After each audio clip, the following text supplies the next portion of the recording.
Hey, how you doing? This is Adam Post, publisher of more than 1,000 comic books and marketing expert covering Bud Light. Everyone hates Bud Light now. There's nothing they can do to get any positive feedback on social media. Bud Light put out a tweet trying to promote the NFL, trying to create some good feelings. Of course, it just resulted in them being destroyed. Let's get into the story. Before we do, please be sure you are subscribed to the channel. Click the bell for notifications. Give me a thumbs up. I really appreciate you guys. I'm trying to get to 30,000 subscribers, so if you can't subscribe, please do subscribe. Coming from Newsweek, Bud Light's NFL message sparks a huge backlash. Bud Light has been criticized on Twitter after the beleaguered beer brand's Twitter account shared a post regarding the upcoming National Football League season. This really shouldn't be news, but it is news because it's Bud Light. They just put out a tweet that said, "Only 8 Sundays till NFL, but who's counting?" They got 1 or 2 people that said something positive. The rest is just, "I'm going to drink Miller Lite," calling them trash. There's some really funny hidden replies. No one's willing to give Bud Light a break, and it's because they're so still disconnected with their customers. They haven't come around and apologized for what they've done. They've not communicated with people in any kind of a sincere way, and communication is what marketing is all about. The Bud Light post in question referenced the approaching kickoff date of the next NFL season, which is set to begin in September. However, it was met with relentless derision on the platform from a faction of detractors who continue to publicly express their aversion to the brand. Bud Light has been under fire since the beginning of April, when transgender influencer Dylan Mulvaney unveiled a small partnership with the Anheuser-Busch brand. In a video post to Instagram on April 1st, Mulvaney showed a custom can that Bud Light had printed with Mulvaney's face on it. This caused a lot of controversy because people kind of came to the understanding that Dylan Mulvaney, the controversial transgender TikToker, was now the new face of Bud Light. Bud Light has a history previously of being a non-political beer, a non-political brand that everyone was able to enjoy, and there was no kind of political statement being made when you were drinking Bud Light. They changed all that when Mulvaney came into the picture. Mulvaney's partnership with Bud Light drew condemnation and boycott calls. Musicians Kid Rock, Travis Tritt, and John Rich were also among those who spoke out against the brand after the collaboration. Meanwhile, some in the LGBT community slammed Bud Light for not defending its ties with Mulvaney strong enough. They could care less that Bud Light obviously never should have connected with Dylan Mulvaney in the first place, and they clearly suffered tremendous amounts of damage. No, they need the company to completely go down with the ship. If you tie up with a transgender influencer, you need to stay with that influencer until the company doesn't exist anymore. And that's the least you can do. That's what they seem to want. Since the calls for a boycott began almost 4 months ago, Bud Light has seen a drop-off in domestic sales. Revenue remains consistently below what it was the same time in 2022. The company has also lost its crown as America's most popular beer, with Mexican rival Modelo Especial now in the top spot. With Anheuser-Busch brands slowly making their way back to posting on social media, Bud Light shared just a few words about the upcoming NFL season. The post was met with a wave of backlash, and a number of Twitter users continued to express their opposition to Bud Light. Quote, "An apology would have gone a long way, Budweiser, but it's way too late for that now," one Twitter user wrote. Quote, "Thank you, Bud Light marketing team," commented another. "You give my life new meaning by coming by your account and trashing you." Quote, "Really? Budweiser and Bud Light will spend millions on NFL commercials like it's business as usual, with 0 commercials addressing the issue," another tweeted. "I said before that, like the person whose only tool is a hammer seeing every problem as a nail, Anheuser-Busch sees marketing as the solution to every issue.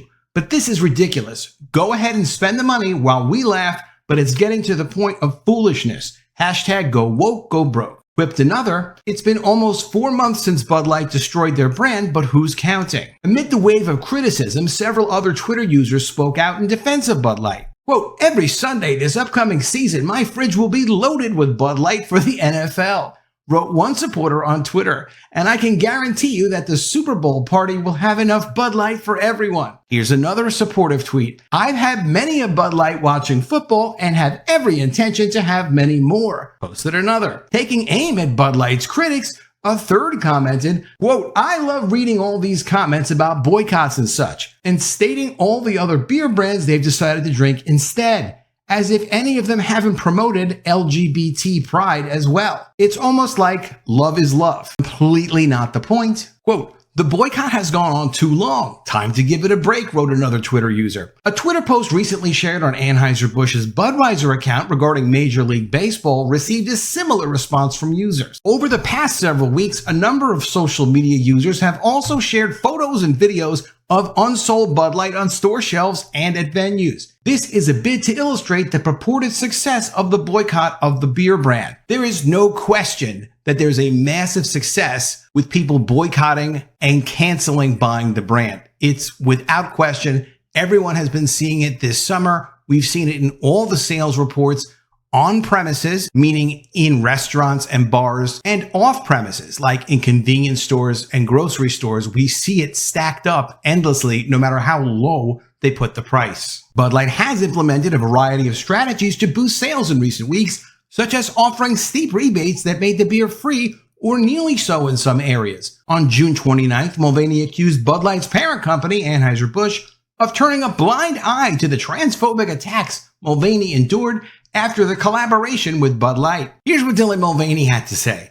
Quote, "I was waiting for the brand to reach out to me, but they never did. And for months now, I've been scared to leave my house," Mulvaney said. Now, Mulvaney says this, but Mulvaney was at the Tony Awards with Tony the Tiger, the cartoon tiger from the cereal, in apparently a very expensive dress, having a great time. Mulvaney also flew to Peru to have a great time over there. Mulvaney's all over the place, but at the same time is afraid to leave the house apparently. Quote, "I have been ridiculed in public.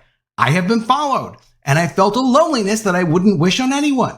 If this is my experience from a very privileged perspective, know that it is much, much worse for other trans people." Well, no one reached out to Mulvaney because Mulvaney got all the executives involved with the Bud Light promotion fired. Alyssa Heinerschied is gone. The people that used to report to Alyssa Heinerschied are gone, her employees. And Alyssa Heinerschied's boss, Daniel Blake, who was with the company for years, is also gone. That's probably why no one reached out, because everyone involved is now gone. While not directly naming Anheuser-Busch, Mulvaney added, quote, "For a company to hire a trans person and then not publicly stand by them is worse, in my opinion, than not hiring a trans person at all, because it gives customers permission to be as transphobic and hateful as they want." I don't think Mulvaney kind of understands how all this stuff works.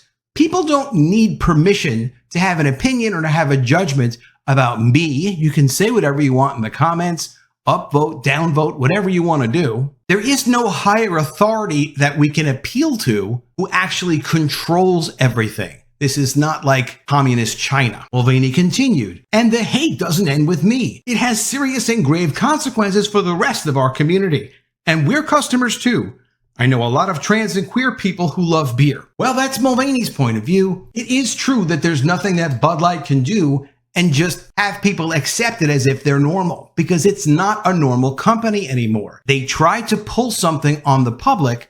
They violated a relationship that they had with customers for years. They pretended like they never did it, but everyone knows, even including Mulvaney, that they actually did do it. So now, when they send out an innocent kind of tweet about the NFL, it's not innocent because it's tied to who they are as a company. Similarly, Bud Light ripped for posts supporting U.S. women's national soccer team after the Dylan Mulvaney fiasco. They can't even do a post supporting the U.S. women's national soccer team. They can't sponsor it. They can't do that and at the same time get appreciated for it.